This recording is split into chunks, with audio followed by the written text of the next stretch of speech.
Jadi cerita ini tentang mahasiswa FMIPA UI yang namanya Faris dan Tommy. Oke. Mereka berdua ini asalnya dari luar kota. Faris dari Kebumen, Tommy dari Lampung. Nah, mereka berdua itu kuliah di UI, stay di Jakarta, dan stay-nya itu di asrama UI. Oke. Jadi tuh UI tuh kayak punya asrama gitu loh, Chef. Jadi kalau misalnya maba-maba atau mahasiswa UI dari luar Jabodetabek yang kuliah di sana, lo bisa nempatin si asrama UI ini karena emang murah gitu loh. Oke. Jadi kejadian ini tuh sekitar tahun 2013-an. Berarti belum terlalu lama lah ya? Ya belum terlalu lama lah. Ini mereka posisi masih maba nih, Moy? Masih maba. Mereka berdua ini asrama di asrama UI dan dapat di gedung B. Emang ada berapa gedung? Nah, jadi tuh gedung asrama UI tuh kalau nggak salah gue ya, ada lebih dari 5 gedung itu loh, Chef. Oke. Dan dibagi-bagi, ada yang gedung cowok, ada yang gedung cewek. Oh, dipisah. Nah, si Faris sama Tommy ini dapat di gedung B dan mereka sekamar. Suatu hari mereka berdua kan itu lagi masih maba banget kan, masih kuliah, masih awal-awal, jadi kayak mereka sering nongkrong di kantin buat kayak dapet teman baru gitu loh. Ketemulah mereka sama senior yang emang udah lama lah tinggal di asrama UI itu. Tapi gue lupa juga dia fakultas apalah si orang ini ya. Ini kita sebut aja namanya Andreas. Nah, si Andreas ini ceritalah tentang asrama UI segala macam. Nah, seniornya ini cerita kalau misalnya asrama UI itu emang terkenal angker. Dan tempat yang paling angker di asrama UI itu ada di gedung C. Gitu. Kata si Andreas ini, dia bilang kayak orang-orang tuh suka denger di gedung C tuh ada kayak suara cewek nangis, ada kayak suara cewek senandung di lorong gitu. Sampai yang paling parahnya lagi tuh kayak ada orang pernah mahasiswa UI itu ditongolin sama pocong pas dia lagi tidur di kamarnya. Bangsat. Nah, dari situlah kayak pertama Faris sama Tommy tuh ngedengerin aja kayak percaya nggak percaya kan, karena mereka masih maba juga kan. Nah, sampai singkat cerita 2 bulan pertama mereka tinggal di asrama UI gedung B, ya nggak ada kejadian apa-apa gitu. Nah, tiba-tiba ada di suatu hari tuh kamarnya mereka berdua plafonnya tuh bocor pas lagi hujan gitu. Ya mereka lama-lama kayak nggak betah lah tinggal di sana karena setiap hujan kan kayak lantainya lepek gitu basah kan. Nah, mereka berdua mutusin buat ketemu sama pengurus asrama UI buat minta pindah kamar. Nah, mereka berdua ngurus segala macam bla bla bla, dapatlah mereka dapat kamar baru. Dan kamar barunya ini ada di gedung C. Ya. Yang mana yang tadi gue bilang ceritanya angker kan, kata Andreas. Pertama tuh mereka berdua pas dapat kabar kalau misalnya mereka pindah gedung C itu kayak rada-rada takut juga. Karena mereka berdua keinget lah cerita Andreas kan, kalau misalnya gedung C angker segala macam gitu. Tapi mereka mikir ya karena mereka berdua juga Faris sama Tommy kemana-mana bareng ya setidaknya apapun yang terjadi ya mereka bisa saling nemenin lah. Gak pernah sendiri kan. Jadi mereka kayak udah nggak apa-apa kali di gedung C aja gitu. Udah sampai suatu hari, jadi si Tommy itu ada di suatu hari Sabtu dan Minggu nginep di rumah saudaranya di Jakarta. Jadi mau nggak mau si Faris harus tinggal sendiri dong di asrama. Benar. Nah, si Tommy itu bilangnya mau balik Senin. Jadi Sabtu malam dan Minggu malam Faris sendiri di asrama. Nah, akhirnya di hari itu ya Faris sendirian lah di asrama UI itu kan. Sampai sekitar jam 8-an malam harus nyoba buat tidur. Nah, anyway itu kamar mereka itu kedapetan satu kamar kasurnya tuh bertingkat gitu loh. Oh, bang bed. Ya, jadi ada 2 tingkat gitu kasurnya. Nah, si Tommy biasa tidur di bawah, temennya ya. Si Faris biasa tidur di atas. Nah, berarti kasur bawah kosong dong karena Tommy lagi cabut. Nah, di malam itu tuh Faris tuh ngerasa kayak susah tidur gitu. Nah, karena si Faris tuh ngerasa kayak susah tidur, dia tuh nyoba buat main HP. Dia buka Twitter biar ngantuk. Nge-scroll, lihat tweet-tweetan orang biasalah. Dia nge-scroll sampai akhirnya dia nyangkut di satu thread horor yang nyeritain tentang ada orang didatengin sama hantu cewek. Nah, bukannya si Faris ini makin ngantuk, tapi si Faris ini karena baca threadnya itu jadi makin parno gitu loh. Semua itu jadi kayak nyambung gitu loh di otaknya Faris. Dia baca thread Twitter nyeritain tentang hantu cewek, dan dia juga ingat kalau misalnya cerita dari Andreas ada penunggu gedung C yang serem banget, yaitu hantu cewek juga kan. Karena dia takut, dia close Twitternya, dia nyoba buat tidur lagi sambil dia dengerin lagu dari handphonenya. Nah, pas dia lagi nyoba tidur kan lagunya tuh hidup kan. Nah, samar-samar tuh di antara lagu tuh Faris tuh denger kayak ada suara bisikan cewek gitu loh, kayak gitu. Nah, si Faris tuh karena rada suara apaan tuh gitu.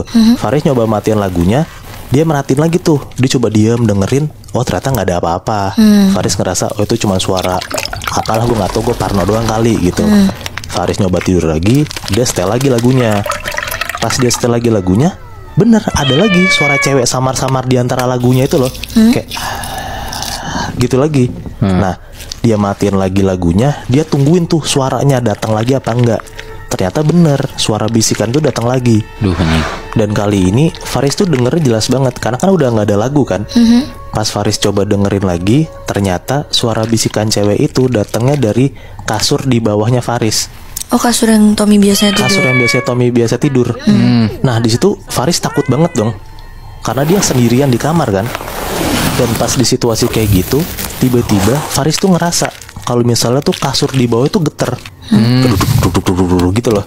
Nah karena kasur atas sama kasur bawahnya nyambung tingkat, jadi geternya tuh sampai kerasa sampai atas gitu loh, sampai kasurnya si Faris, sampai badannya Faris tuh juga ikut kepotong banting, saking geternya tuh geter banget gitu Chef B. Nah di situ tuh Faris takut banget, panik banget, sampai manggil-manggil mamanya gitu, mama tolong ma, Faris takut gitu, sampai nangis kejer gitu, saking ketakutannya. Nah pas Faris nangis ketakutan, Faris nggak sadar ternyata dia ngompol, saking ketakutannya. Bangsat.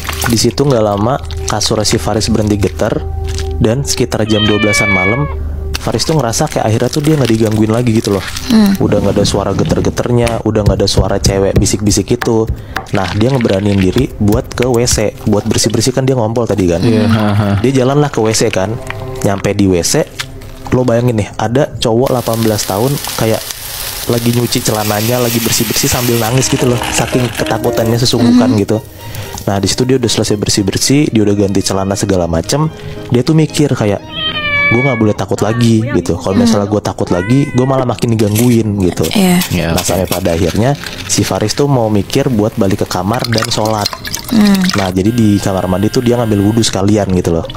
Nah akhirnya Faris balik lagi jalan ke kamar, dia masuk ke kamarnya, dia tutup kamarnya. Dan di situ tuh posisinya kamarnya Faris tuh gelap, karena dia biasa kalau tidur gelap gitu loh, matiin lampu. Nah begitu dia mau hidupin lampu, dari ekor matanya tuh tiba-tiba dia kayak ngelihat samar-samar gitu Chef, kayak ada orang yang lagi tidur di kasur bawah. Jadi kasurnya si Tommy.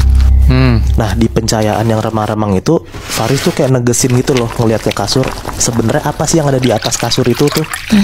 Nah ternyata pas dia lihat lebih tegas lagi, lebih jelas lagi, ternyata Faris lihat ada cewek tiduran nyamping madep ke Faris, sambil kedua tangannya itu tuh nopang pipinya gitu loh.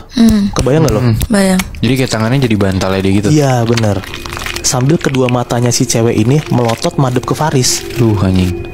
Di situ Faris yang tadi mau ngidupin lampu jadi takut, nggak berani, karena kalau misalnya si Faris ngidupin lampu, ya makin jelas dong sosoknya kelihatan kayak gimana kan. Di situ walaupun takut, akhirnya Faris nyoba buat ya udahlah gue sholat aja gitu. Nah kebetulan kiblatnya si kamar Faris ini madepnya ke kasur. Bangsa. Jadi dia harus sholat dengan madep si sosok cewek ini di depan dia dong.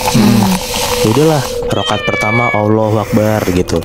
Bener tuh Faris tuh ngerasa kayak nggak husuk sama sekali gitu loh sholatnya. Karena dia ngerasa si sosok ini tuh masih ngeliatin aja, masih melotot aja ngeliatin si Faris. Habis itu dia ruku Allahu Akbar.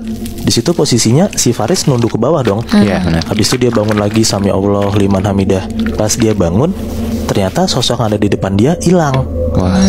Nah entah kenapa pas si sosok cewek ini hilang, dia bukannya malah ngerasa lega, tapi itu dia ngerasa malah makin panik. Karena dia ngerasa sosok itu bisa nongol entah dari mana aja kan. Benar. Nah gara-gara kepikiran kayak gitu, si Faris tuh nggak sadar kalau misalnya posisi dia tuh berdiri lama banget. Ya kasarannya sholat dia udah berantakan lah gitu. Nah karena dia enggak kayak gitu, dia coba buat husuk lagi, buat lanjutin lagi sholatnya. Dia sujud tuh Allahu Akbar gitu. Dia coba fokus lagi kan. Nah pas dia lagi sujud, dia tuh ngerasa kayak di sela-sela kakinya tuh kayak ada sesuatu gitu loh Chef. Kan lo bayangin nih, kalau misalnya posisi sujud, berarti kakinya kan kayak ngangkang kebuka gitu kan.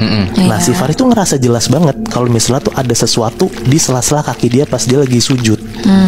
Nah karena dia ngerasa ke distract kayak gitu, yang tadinya kepalanya dia pas lagi sujud nyium lantai, dia tuh mau ngelihat ke arah belakang lewat selangkangannya si Faris pas lagi sujud. Posisinya by the way si Faris tuh pakai celana panjang. Jadi kalau misalnya dia ngelongok dari selangkangannya langsung kelihatan ke belakang. Iya benar. Nah pas dia ngelongok lewat selangkangannya, ternyata bener Bi, Chef, ternyata ada sesuatu di tengah-tengah kakinya si Faris ini.